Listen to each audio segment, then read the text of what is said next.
ख़ासि में हींअर ऐं तमामु सुठो ईद जो तोहफ़ो सभिनी दोस्तनि सिंधवासियुनि खे ॾींदासीं।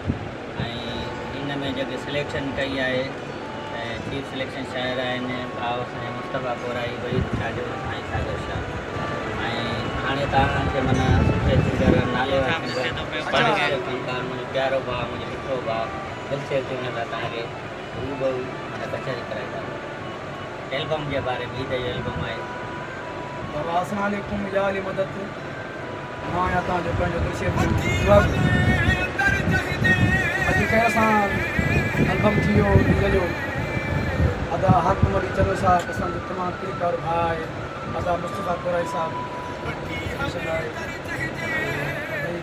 कंपनी आहे जेकी मुंहिंजी पंहिंजी कंपनी आहे।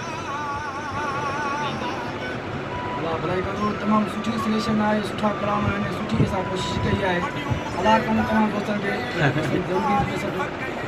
ऐं हिन में जेका दुख जा कलाम आहिनि अहिड़ो को तव्हांखे दुख मिलियो दुख त हाणे घणेई आहिनि दुखनि जी कहिड़ी था ॻाल्हि मां हुन सां सॼो भरियो पियो आहे दुखनि सां।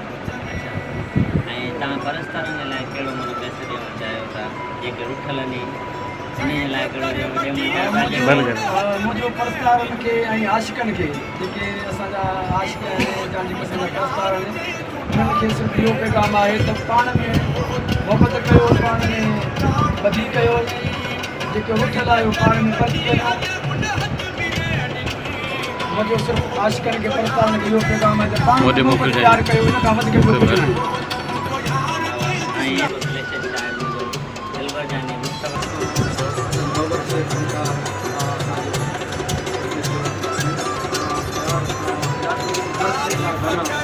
आजकल दोस्तों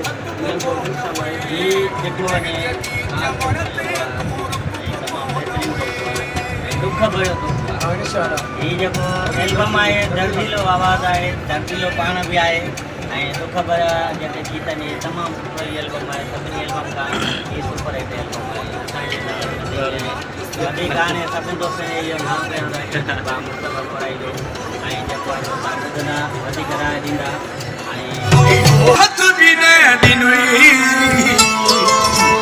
इहो तुंहिंजो यार जे इहो तुंहिंजो यार जे गुनाह में कहीं जे दर वठी हले उन हथ बि न ॾिनई।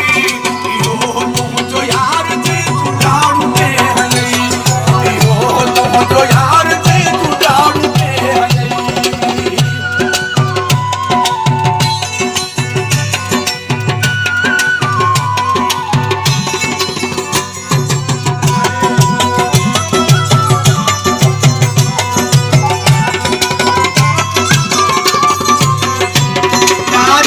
करे उन जी तूं थक कोन हुए कंहिंजे बि चवण